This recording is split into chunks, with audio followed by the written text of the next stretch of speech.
డబ్బు, అనారోగ్యం, ఉద్యోగం, వ్యాపారం, అప్పులతో బాధపడుతున్నారా? మీకోసమే లాంచ్ యువర్ ఫ్యూచర్ ప్రోగ్రామ్.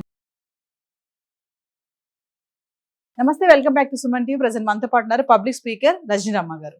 నమస్తే మ్యామ్. నమస్తే నవీన్. మేడం, గతంలో మనము చాలా ఇన్సిడెంట్స్ చూసాం. అంటే లవ్ చేసినప్పుడు కొంతమంది ఏంటంటే ప్రేమించిన వారి కోసము త్యాగాలు చేస్తారు. ఎక్కడున్నా బాగుండాలి, ప్రేమించిన అమ్మాయి కానీ ప్రేమించిన అబ్బాయి కానీ అని వదిలేస్తారు అక్కడి నుంచి. కానీ కొంతమంది అలా కాదు, రివెంజ్ తీసుకుంటారు. నన్ను ప్రేమించి నన్ను మోసం చేసిందో, లేదంటే తన ఉన్నటువంటి పరిస్థితి వల్ల విడిపోవడం జరిగిందో రివెంజ్ తీసుకుని కక్ష సాధిస్తారు. చంపేయడము, లేదంటే అటాక్ చేయడం, ఇలాంటి మనం చాలానే చూసాం. మనం రియల్ గా చూసాము, కొన్ని మూవీస్ లో కూడా చూపిస్తా ఉంటారు. నేను చెప్పే ఈ ఇన్సిడెంట్ లో గతంలో ప్రేమించిన అమ్మాయి హస్బెండ్ కి అబ్బాయి ఒక గిఫ్ట్ పంపించాడు. అసలు గిఫ్ట్ గురించి మనం ఒకసారి మాట్లాడుకుందాం. ఎప్పుడో ప్రేమించాడంట, చెప్పలేకపోయాడంట. అంటే తప్పెవరిది?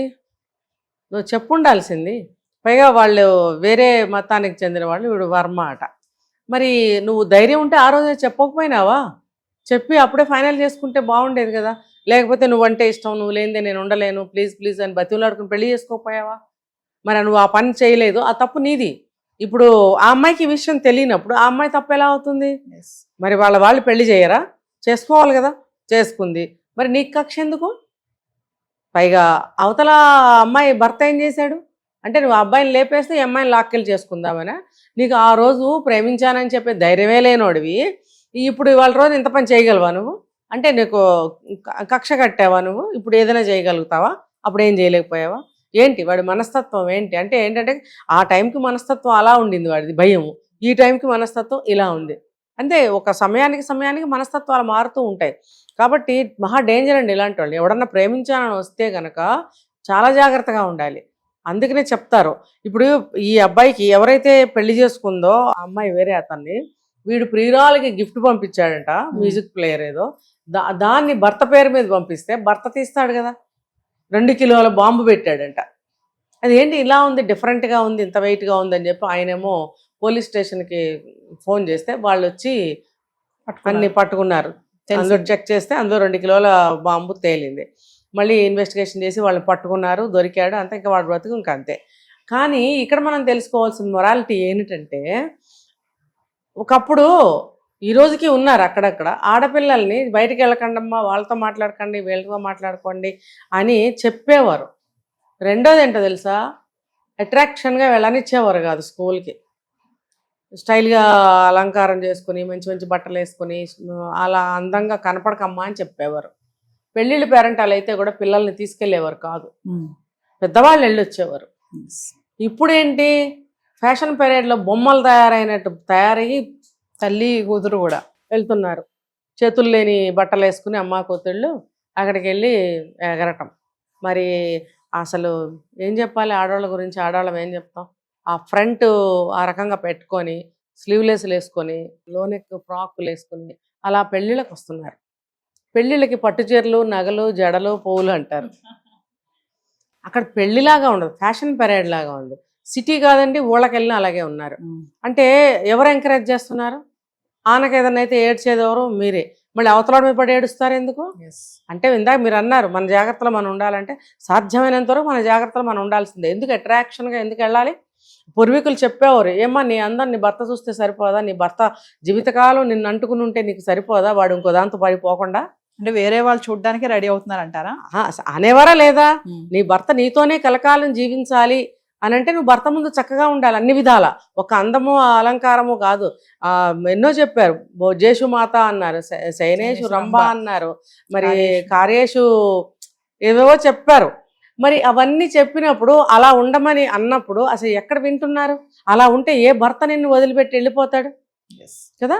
భార్య భర్తకి మంత్రిలాగా పనిచేయమన్నారు, ఒక అన్నం పెట్టేటప్పుడు తల్లిలాగా ఉండమన్నారు, బెడ్ మీద రంభలాగా ఆయనకి ఎలా కావాలో అలా ఉండమని చెప్పారు. ఇలా ఎన్నో ఆ రోజుల్లో చెప్పారు. భర్త దగ్గర మాత్రమే అలా ఉండండి. ఎందుకంటే ఆ రోజులకి ఈ రోజులకి భర్త పరాయి స్త్రీ వైపు చూసినా, పరాయి స్త్రీతో వెళ్ళిపోయినా సహించలేదు ఆడది. అస్సలు ఆడవాళ్ళు సహించలేరు. నా భర్త నాకు నన్నే చూడాలి, నాతోనే ఉండాలి, నన్నే ప్రేమించాలి, నాతోనే మాట్లాడాలి, నేను పెట్టిన పదార్థాలు ఎంతో బాగున్నాయని చెప్పాలి, నేను చీర కట్టుకుంటే అందంగా ఉన్నావు అనాలి, ఇలాంటివన్నీ కోరుకుంటుంది. ఏ రోజుల్లో అయినా సరే ఆడవాళ్ళు ఇవే కోరుకుంటారు. ఆ కోరుకునేటప్పుడు నువ్వెలా ఉండాలి? నువ్వేమో ఇష్టం వచ్చినట్టు బట్టలు ఇంతంత వేసుకుని అబ్బా లోకులందరికీ చూపిస్తానంటే నీ మొగుడు నీ దగ్గర ఎందుకు ఉంటాడు అసలు?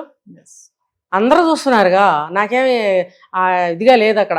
ఇప్పుడు హస్బెండ్స్ కూడా ఫ్రీడమ్ ఇస్తారు కదా మేడం, కొంతమంది గురించి, అందరి గురించి ఇచ్చారనకండి, గతి లేక నోరు మూసుకుంటున్నారు, లాగిపెట్టి తంతదేమో గదిలోకి తీసుకెళ్లారు. ఏంట్రా నా ఇష్టం వచ్చేట్టు ఉంటా లేదా పోతాను రా అంటదని. మళ్ళీ ఈ అబ్బాయి తల్లిదండ్రులు బాధపడతారు కదా, కొడుకు కోడలు డివోర్స్ అయిపోతే. అబ్బాయిల తల్లిదండ్రుల కోసం మూసుకుంటున్నారు, ఏం ఇష్టపడేం కాదు అనుకుంటున్నారా? కావాలంటే కదివి చూడండి. ఎంకరేజ్ ఎందుకు చేస్తారు? నా పెళ్ళాన్ని వాడుకోండిరా, నా పెళ్ళాన్ని చూడండిరా అని ఏమో కూడా అండవు, ఏ రోజుల్లోనూ అండవు. అన్నాడంటే వాడు భ్రష్టు పట్టిపోతాడు. తర్వాత డబ్బుల కోసమో ఇంకో దానికోసమో ఆశపడి ఏదో పనులు చేస్తున్నారేమో ఎవరో నాకు తెలియదు, కానీ జనరల్గా అయితే ఎవరు ఒప్పుకోరు.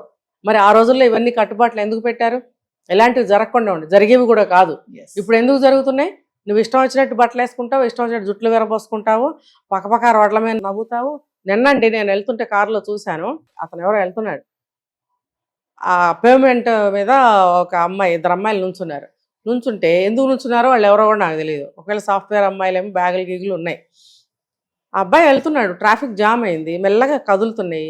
ఆ అబ్బాయిని చూసి తెలిసినవాడా తెలియనివాడా నాకు డౌట్ వచ్చింది. ముసిముసిలు నవ్వులు నవ్వుతుంది. ఆ అబ్బాయి క్రాస్ అయ్యి అంత దూరం వెళ్ళే వరకు అబ్బాయి చూసి నవ్వుతూనే ఉంది. అంటే ఈ అబ్బాయి కూడా నవ్వాడా? నవ్వకుండానే తను నవ్విందా? నువ్వు అంతసేపు నవ్వుతుంటే అబ్బాయి మరి అక్కడ ఎందుకు ఆగలేదు, ముందుకు ఎందుకు వెళ్ళిపోయాడు? అసలు నువ్వు దేనికి నవ్వావు? నాకు డౌట్లు ఇవన్నీ ఆ క్షణంలో. అంటే ఇలా బరి తెగించిపోయి ఉంటే ఈ రోజుల్లో జరగవా? అంటే చిన్నపిల్లల గురించి నేను మాట్లాడట్లా, ఆ వయసు పిల్లల గురించి మాట్లాడుతున్నా. వీళ్ళ జాగ్రత్తలో వీళ్ళు లేకపోవడం వల్లే కదా ఏదన్నా జరుగుతాయి అనర్థాలు. మరి అలాగే తల్లిదండ్రులు సాధ్యమైనంత వరకు మంచి చెడ్డ అన్నీ చెప్తూ ఉండాలి, కట్టుబాట్లు అనేవి పాటించుకోవాలి. నేను మళ్ళీ చెప్తున్నాను కెమెరా ముఖంగా, తల్లిదండ్రులారా పిల్లలారా, మీ కట్టుబాట్లు మీరు ఆచరించండి, అవి దాటి బయటకు రాకండి. ఎప్పుడూ కూడా ఎంతవరకో అంతవరకే ఉండండి. అమ్మా నాన్న వద్దంటే మానండి. ఇప్పుడు చూడండి ఎన్ని దారుణాలు జరుగుతున్నాయి బయట. ఏదన్నా దెబ్బ ఎదుటోడికి తగిలితే అవునా అయ్యో చాలా నొప్పెట్టిందంట పాపం మందు రాసుకో డాక్టర్ దగ్గరికి వెళ్ళి అంటాం. మనకి తగిలితే ఆ నొప్పి మనకి స్వయంగా అనుభవిస్తున్నప్పుడు ఎంత నొప్పి, బాధ, ఏడుపు, అన్నం తినబుద్ధి కాదు, తల్లి మీద ఇసుక్కుంటాం, ఇవన్నీ జరుగుతాయి. కాబట్టి ఎదుటివాడికి వచ్చినప్పుడు మనకు ఆ నొప్పి తెలియదు, మనకు వచ్చినప్పుడు తెలుస్తుంది. కాబట్టి ఆ నొప్పి మన వరకు ఎందుకు తెచ్చుకోవాలి మనం? అందుకనే మనకి ఏదైనా రూల్స్ అండ్ రెగ్యులేషన్స్ ఉన్నాయి అంటే ఇంట్లో ఎవరింటికి సంబంధించిన వాళ్ళే అవి పాటించండి, వినండి, జాగ్రత్త పడండి. తల్లిదండ్రులు మీకు కాపలా కాయటానికి ఏంటి ఎందుకు కాయాలి? మీరు ఒళ్ళు దగ్గర పెట్టుకుని మీరు బతకండి. బయటకు ఇల్లు దాటితే చాలు ఇష్టం వచ్చినట్టు ప్రవర్తిస్తున్నారు. నలుగురు అబ్బాయిలతో కలిసి తిరగడు, ఆ నలుగురు కలిసి ఏమైనా చేసినా కూడా అబ్బా నాకేం పర్వాలేదు అనుకుంటున్నారా? అనుకుంటే మనం ఏం చెప్పలేం. కానీ ఏదన్నా జరిగితే మాత్రం బాధపడేది మీరు, మీ తల్లిదండ్రులు. అది తెలుసుకోండి, మీ జాగ్రత్తలో మీరు ఉండండి. Thank you ma'am.